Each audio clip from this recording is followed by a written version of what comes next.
I was always quite into having my own style, I guess.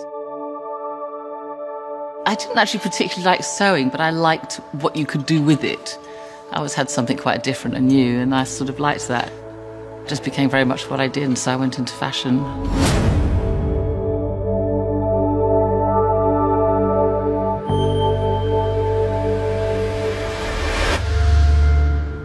When I was 15, I used to go and buy fabric in the daytime with my pocket money and then make something in the afternoon and then wear it out in the evening. I was always really observant about how people looked, what they wore, how they expressed themselves. Hence, I became a new romantic. There was Steve Strange and Boy George and Spandau Ballet. We were the Blitz kids. It was quite influential at the time, and we all went on to do something quite creative with their lives. It was a great time to be a fashion student. I just slowly became aware through costume houses there was the whole side of design that I didn't really know about.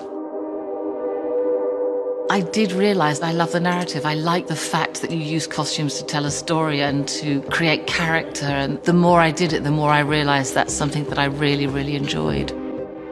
You know the story, you know what they're doing, you know what their relationships are, you need to show that somehow in cloth. In a period piece, you can look at references. What did they wear in Holland in blood? You have the evidence, and then you can play within that. Game of Thrones is much harder in a way because you have to make it up. I just look all the time. Even if I'm not working on something, I'll make scrapbooks.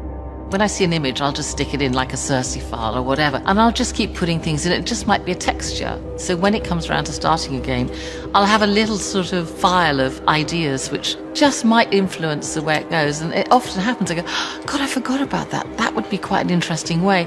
But also what you've done before sort of informs you where you need to go.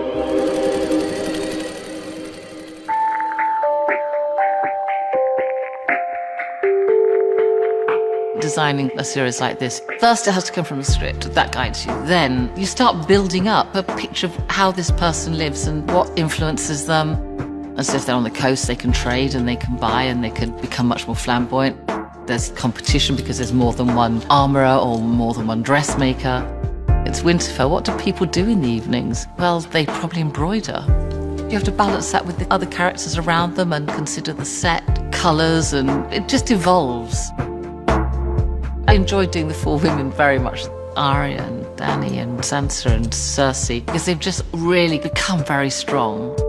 I like the initial designing and planning and coming up with the sort of ideas for the characters, working as a team to make that happen. When you finish a film or a TV series or something, that's it, that's your body of work. You feel like you've really contributed something.